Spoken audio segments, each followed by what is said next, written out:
ಎಲ್ಲರಿಗೂ ನಮಸ್ಕಾರ. ಇವತ್ತು ನಾನು ನಿಮಗೆ ಒಂದು ಬಾಳೆಹಣ್ಣಿನ ಸ್ವೀಟ್ ರೆಸಿಪಿ ತೋರಿಸ್ತಾ ಇದ್ದೀನಿ. ಇದು ತುಂಬಾ ಕ್ರಿಸ್ಪಿಯಾಗಿ ಟೇಸ್ಟಿಯಾಗಿರ್ತದೆ ತಿನ್ನಲಿಕ್ಕೆ. ಇವತ್ತಿನ ಈ ರೆಸಿಪಿ ನಿಮಗೆ ಇಷ್ಟ ಆದರೆ ಫ್ರೆಂಡ್ಸ್ ಆ್ಯಂಡ್ ಫ್ಯಾಮಿಲಿಗೆ ಶೇರ್ ಮೂಲಕ ಸಪೋರ್ಟ್ ಮಾಡಿ. ಸೊ ನೋಡಿ, 3 ಹಣ್ಣಾಗಿರೋಂಥ ಬಾಳೆಹಣ್ಣು ತೆಗೆದುಕೊಂಡಿದ್ದೀನಿ. ಈ ಬಾಳೆಹಣ್ಣು ಸಿಪ್ಪೆ ತೆಗೆದು ಒಂದು ಬೌಲಿಗೆ ಕಟ್ ಮಾಡಿ ಹಾಕ್ಕೊಳ್ಳಿ. ಈಗ ನೋಡಿ, 3 ಬಾಳೆಹಣ್ಣು ನಾನು ಕಟ್ ಮಾಡಿ ಹಾಕ್ಕೊಂಡಿದ್ದೀನಿ. ಇದಕ್ಕೀಗ 3 ಏಲಕ್ಕಿ ಹಾಕ್ಕೊಳ್ತಾ ಇದ್ದೀನಿ. ಸಣ್ಣ ಕಪ್ನಲ್ಲಿ 1 ಕಪ್ ಆಗೋಷ್ಟು ಸಕ್ಕರೆನ ಹಾಕ್ಕೊಳ್ತಾ ಇದ್ದೀನಿ. ಸಿಹಿ ಜಾಸ್ತಿ ಬೇಕಂದರೆ ಸ್ವಲ್ಪ ಹಾಕ್ಕೊಳ್ಬೋದು. ಈ ಬಾಳೆಹಣ್ಣು, ಸಕ್ಕರೆ, ಏಲಕ್ಕಿ ಎಲ್ಲ ಮಿಕ್ಸಿಗೆ ಹಾಕಿ ಪೇಸ್ಟ್ ಮಾಡ್ಕೊಳ್ಬೇಕು.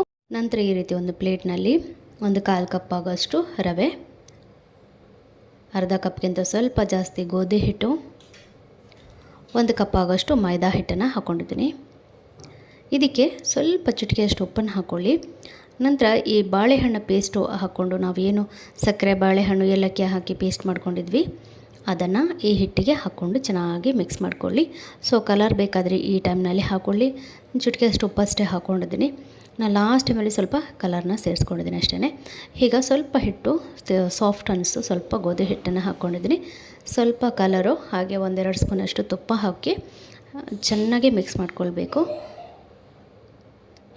ನೀವು ಇದನ್ನು ಸ್ಟಾರ್ಟಿಂಗಲ್ಲೇ ಮಾಡಿದರೆ ನಿಮಗಿನ್ನೂ ಈಸಿ ಆಗುತ್ತೆ. ಸೊ ನಾನು ಮತ್ತೆ ಹಾಕ್ಕೊಂಡಿದ್ದೀನಿ. ಈಗ ಒಂದ್ಸರಿ ಚೆನ್ನಾಗಿ ಮಿಕ್ಸ್ ಮಾಡ್ಕೊಳ್ಳಿ. ನಿಮಗೆ ಕಲರ್ ಬೇಕಿದ್ದರೆ ಹಾಕಿ, ಕಲರ್ ಇಲ್ಲ ಅಂದರೆ ಅರಿಶಿನ ಕೂಡ ಹಾಕ್ಕೊಳ್ಬೋದು. ಹೀಗೆ ಇದು ಚೆನ್ನಾಗಿ ಮಿಕ್ಸ್ ಮಾಡಿ ಒಂದು 10 ನಿಮಿಷ ರೆಸ್ಟ್ ಮಾಡಿದ್ಮೇಲೆ ಮತ್ತೆ ಒಂದ್ಸರಿ ಚೆನ್ನಾಗಿ ಮಿಕ್ಸ್ ಮಾಡ್ಕೊಳ್ಳಿ. ಈಗ ಒಂದು ದೊಡ್ಡ ಗಾತ್ರದಷ್ಟು ಉಂಡೆನ ತೆಗೆದುಕೊಳ್ಳಿ. ನೋಡಿ, ಈ ರೀತಿ ಅದನ್ನು ಲಟ್ಸ್ಕೊಳ್ಬೇಕು. ನಿಮ್ಮ ಸೈಡಿಗೆ ನೀವು ಲಟ್ಸ್ಕೊಳ್ಳಿ, ಆಗದು ಇನ್ನೂ ಈಸಿ ಆಗುತ್ತೆ. ತುಂಬ ದಪ್ಪ ಬೇಡ, ತುಂಬ ತೆಳು ಬೇಡ, ಆ ರೀತಿ ನೀವು ಇದನ್ನು ಲಟ್ಸ್ಕೊಳ್ಬೇಕಾಗತ್ತೆ.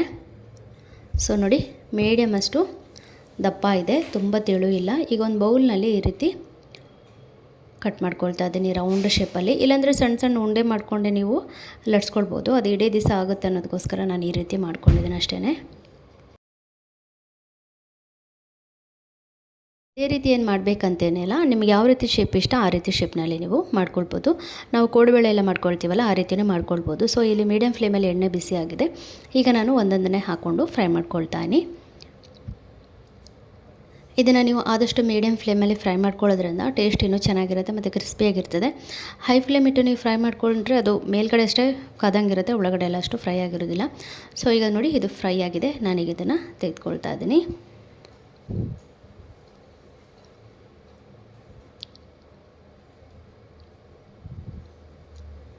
ನೀವು ಸಕ್ಕರೆ ಬದಲು ಬೆಲ್ಲ ಕೂಡ ಹಾಕ್ಕೊಳ್ಬೋದು. ಈಗ ನಾನು ಮತ್ತೊಂಥರ ಶೇಪ್ನಲ್ಲಿ ಮಾಡ್ಕೊಂಡಿದ್ದೀನಿ. ನೋಡಿ, ಈ ರೀತಿ ಮಾಡ್ಕೊಂಡಿದ್ದೀನಿ. ರೌಂಡಾಗಿ ಬೇಡ, ನನಗೆ ಈ ರೀತಿ ಕುರ್ಕುರೆ ಟೈಪಲ್ಲಿ ಮಾಡ್ಕೊಳ್ತೀನಿ ಅಂದ್ರೂ ಮಾಡ್ಕೊಳ್ಬೋದು. ಇದು ಈಸಿ ಆಗುತ್ತೆ ನಿಮಗೆ ಮಾಡಲಿಕ್ಕೆ. ಈ ಥರನೂ ಮಾಡ್ಕೊಳ್ಬೋದು. ನೋಡಿ, ಇದು ಬಿಸಿ ಬಿಸಿಯಾಗಿದೆ.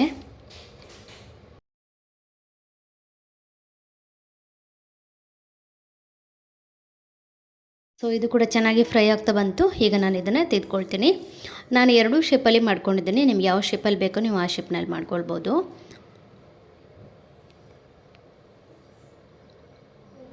ಇದು ಪೂರಿ ಥರ ಉಬ್ಬಿ ಬರುತ್ತೆ, ನೋಡ್ತಾ ಇದ್ದೀರಲ್ಲ ಎಷ್ಟು ಚೆನ್ನಾಗಿ ಬರ್ತಾ ಇದೆ ಅಂತ.